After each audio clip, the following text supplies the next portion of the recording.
నమస్కారం. ఈరోజు మనమింట్లోనే లక్ష్మీదేవి పూజను చాలా తేలికగా, భక్తి శ్రద్ధలతో ఎలా చేసుకోవాలో స్టెప్ బై స్టెప్ చూద్దాం. పదండి ఈ ఆధ్యాత్మిక ప్రయాణాన్ని మొదలుపెడదాం. చాగంటి కోటేశ్వరరావు గారు చెప్పిన ఒక అద్భుతమైన మాటతో మొదలుపెడదాం.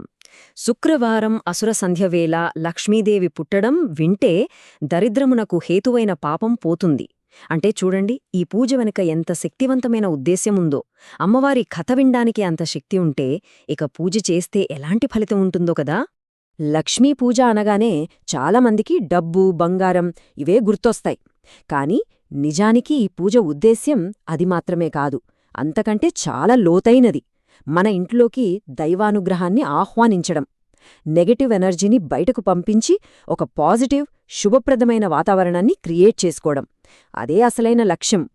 సరే, మరి పూజకి ఎలా సిద్ధం కావాలి, ఏమేం కావాలి, వాటి గురించి ఇప్పుడు వివరంగా చూద్దాం. చూడండి, పూజ మొదలుపెట్టే ముందు కొన్ని ముఖ్యమైన పనులున్నాయి.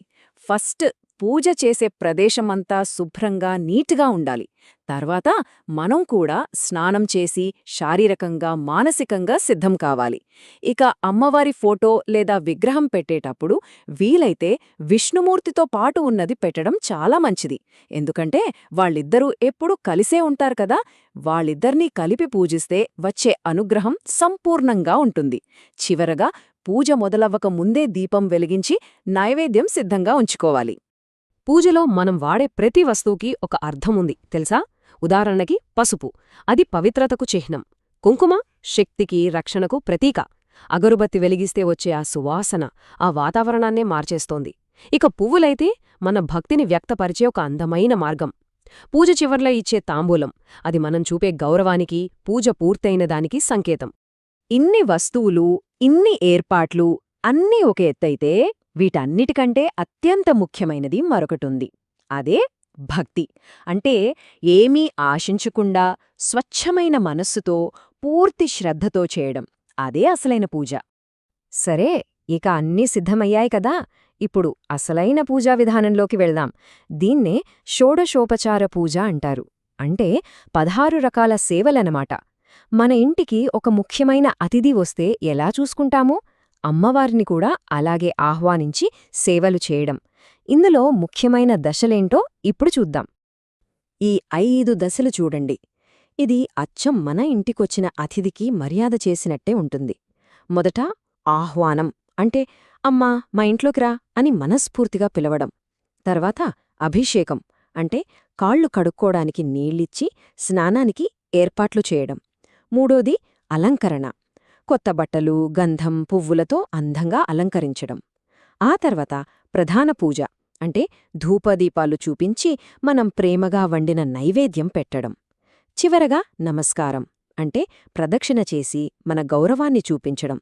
చూసారా ఎంత అద్భుతంగా ఉందో. ఇక్కడ ఈ చిత్రంలో చూస్తున్నట్టు మనం చేసే ప్రతి చిన్న పని, అంటే పువ్వు పెట్టడం కానివ్వండి, హారతి ఇవ్వడం కానివ్వండి, అదంతా మనసులో ఉన్న భక్తిని బయటకు చూపించే ఒక మార్గం. మన ప్రేమను, మన అంకితభావాన్ని ఆ రూపంలో చూపిస్తున్నామంతే. ఇక పూజలో చివరి ఘట్టం, అత్యంత ముఖ్యమైనది, మంగళహారతి. ఇప్పటిదాకా మనం చేసిన పూజ మొత్తాన్ని, మన భక్తినంతటినీ ఆ దీపజ్యోతిలో నింపి అమ్మవారికి సమర్పిస్తాం. అమ్మవారి ఆశీర్వాదాలను కోరుకుంటూ ఈ పూజను ముగిస్తాం. ఒక్క విషయం గుర్తుంచుకోవాలి, పూజ ఎంత ఘనంగా చేశాం, ఎన్ని రకాల పిండివంటలు పెట్టాం అన్నది ముఖ్యం కాదు. ఎంత భక్తితో, ఎంత శ్రద్ధతో చేశామన్నదే ముఖ్యం. స్వచ్ఛమైన మనసుతో ఒక్క పువ్వు పెట్టినా అది అమ్మవారికి చేరిపోతుంది. ఈ పూజ అయితే పూర్తయింది. కాని మనందర్నీ ఆలోచింపజేసే ఒక ప్రశ్న మిగిలుంది. అసలు నిజమైన ఐశ్వర్యం అంటే ఏంటి? కేవలం డబ్బు, వస్తువులేనా? లేక మనశ్శాంతి, ఆరోగ్యమా? ఈ ప్రశ్నతో కాసేపు మనల్ని మనం ప్రశ్నించుకుందాం.